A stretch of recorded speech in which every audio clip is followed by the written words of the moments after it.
everyone, this is Carol from Practical Mystic. Thanks for joining me today. I'm going to do something a little bit different. I am going to do a review on the Tarot Universal Dali by Salvador Dali, the realist artist that many of us know. This was a gift from my son and daughter-in-law. I have been an admirer of Salvador Dali's work since I visited a museum years ago. And this deck, now there's the original deck that he made back in 1984, but this one is the Taschen edition. It is 2019. There was an original Taschen edition before this one, and that's 2014. And I'm going to give you a little bit of a background and review. The case comes in this faux, beautiful purple box, which is quite large. It's 13 by 7.25. And it comes with this gold guidebook. But before I do that, let me show you a little bit more. The box has this gold gilding here, a small little essay about the cards, 3 languages, English, Spanish, and French, as well as in the guidebook. Here are the cards, which we will be unboxing shortly. And I've studied the guidebook. It is very specific in how this deck was created. There's a biography of Salvador Dali, the collaborators that help him finally get to this deck, surrealism, but you're going to get a 181 pages of all 78 cards.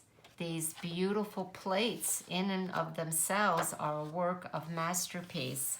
So we're going to talk a little bit about that, but first, Dali is pictured in some of the cards. I want to say that. And here he is here as the magician.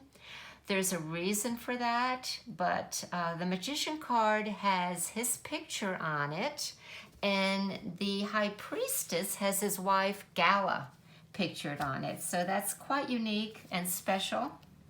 The other thing I want to say is, if you didn't know that he was a surrealist artist, he changed the cards in some ways. The cards were created with these 2 aspects. They had the European master works of great artists that are still in today museums, and this book tells you what is called the pictorial source, meaning the cathedral that Salvador took to create the magician card, and then put his own picture in and change these things. Now, some of the cards are just his creations, and that's how they differentiate how the card was created, whether it was an original work of art or whether he used some of the masterpiece from the Renaissance and other well-known artists to create his own personal deck. Now, he was 70 years old when he got really interested in playing cards and the beauty of the pictures of the tarot cards.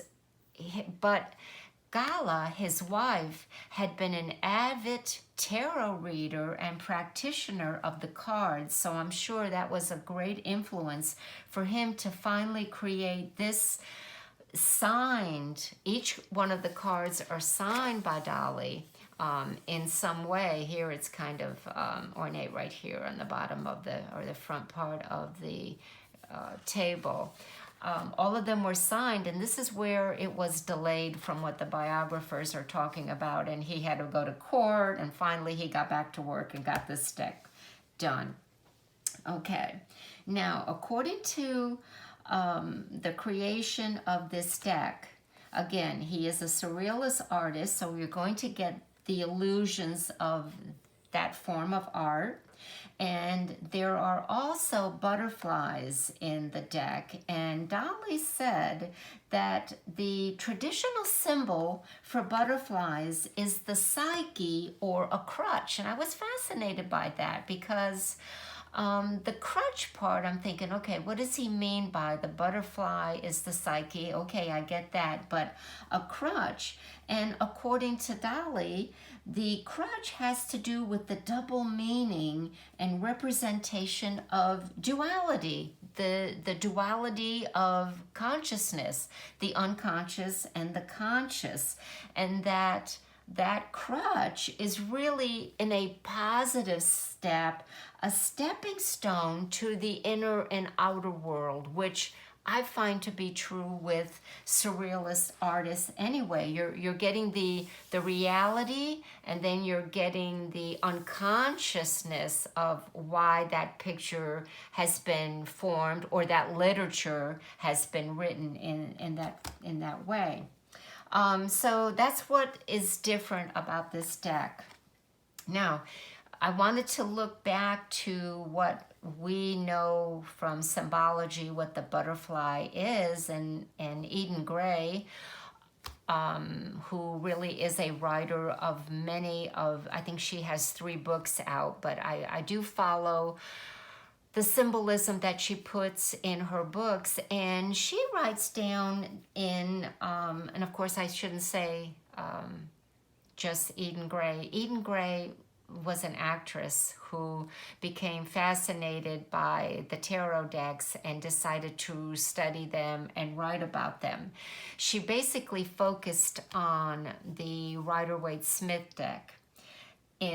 She has a lot of esoteric knowledge and references. So in her books and in other symbolic books by different authors, they really contribute the butterfly to be a symbol of immortality, of continued life, of transformation of the soul. And they also contributed to the element air.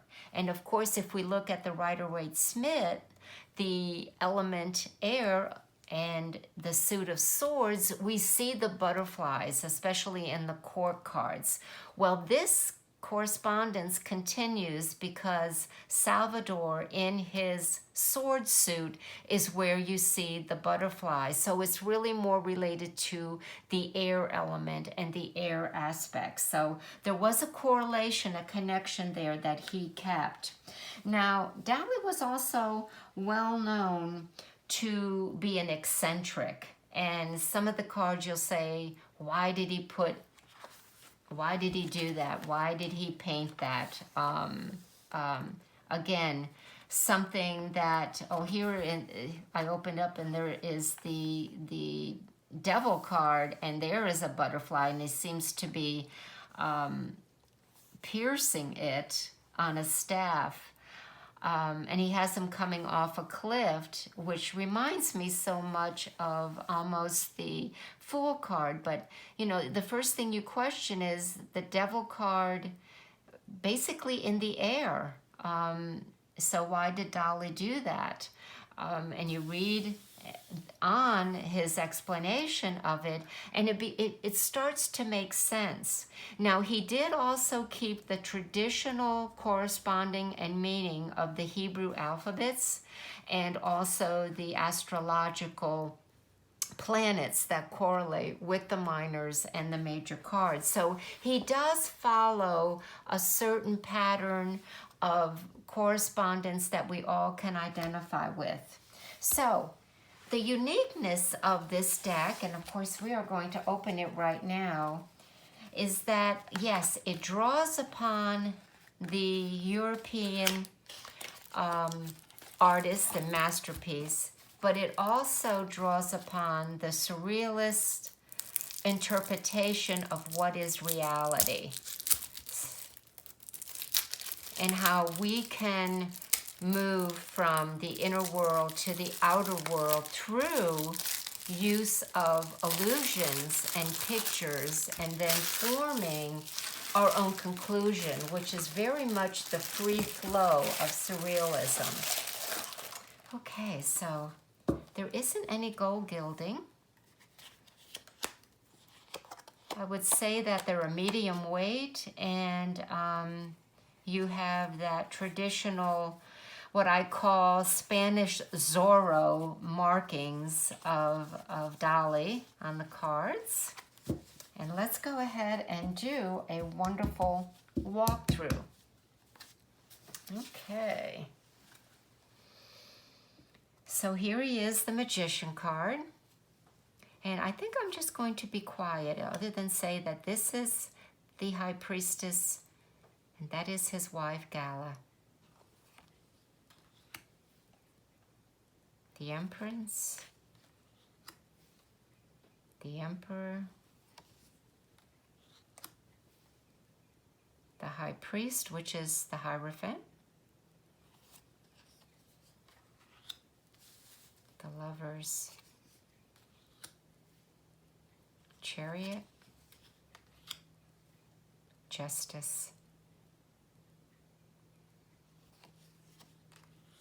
the Hermit,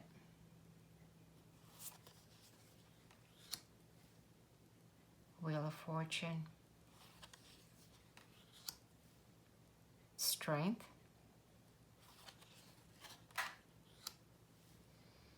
the Hangman, Death, Temperance, which I love. There's that Devil. Someone seems to be trying to grab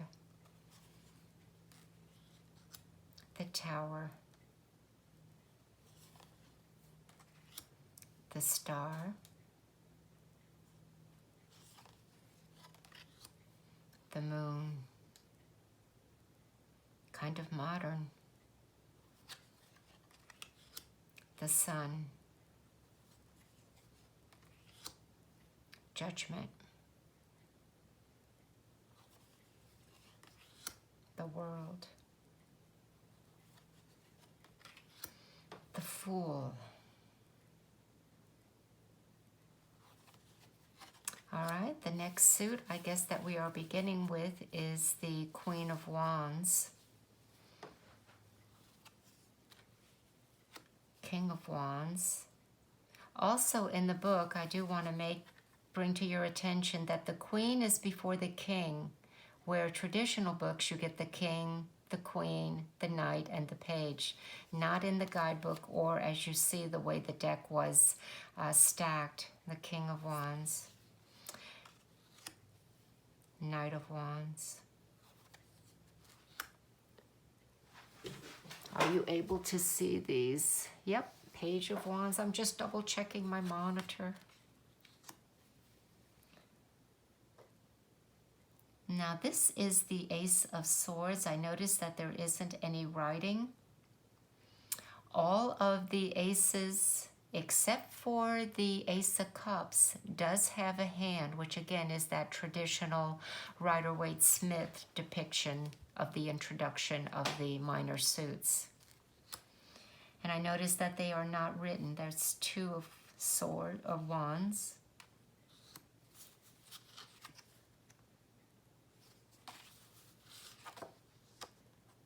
I correct myself. I think we're doing the... No, we're doing the Wands. I thought it was, almost looks like a sword. Three of Wands. Ah, that looks very traditional to the Rider-Waite. Four of Wands. Five of Wands. Six of Wands. Seven of Wands. Eight of Wands. Nine of Wands. And they're very, very green here. 10 of Wands, and we do have another butterfly. Image of a man. All right, we begin with the Queen of Cups. King of Cups. Knight of Cups. Page of Cups. Fascinating how Dali signs his cards. Now this is interesting. This is your Ace of Cups. And you can look at that image and see two things. I'm going to let you focus on that. And then ask you, do you see two faces or do you see two wings? Either or is important to how you visualize that cup. Ace of Cups. No hands, but the mirror, the reflection, the illusion of a male and a female face, or two angel wings, if you will. Two of Cups. Somewhat similar to the Rider-Waite, with the winged lying over the two figures. Three of Cups. This is intense, this Four of Cups. Five of Cups, where you also have an archway. Six of Cups. Seven of Cups is very traditional. Eight of Cups. Nine of Cups. A little different, although that wish card certainly comes out with the, I would say, the dichotomy of the personality, the two aspects of ourselves. In the mind, being elevated. Ten of Cups. We begin now with the suit of swords, the Queen of Cups. Queen of Swords, excuse me. King of Swords. Knight of Swords. Page of Swords. And we start now with the Ace of Swords.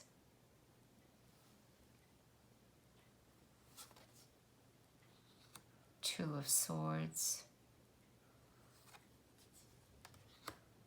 Three of Swords, you see the similarity with the heart from the Rider-Waite-Smith. Four of Swords.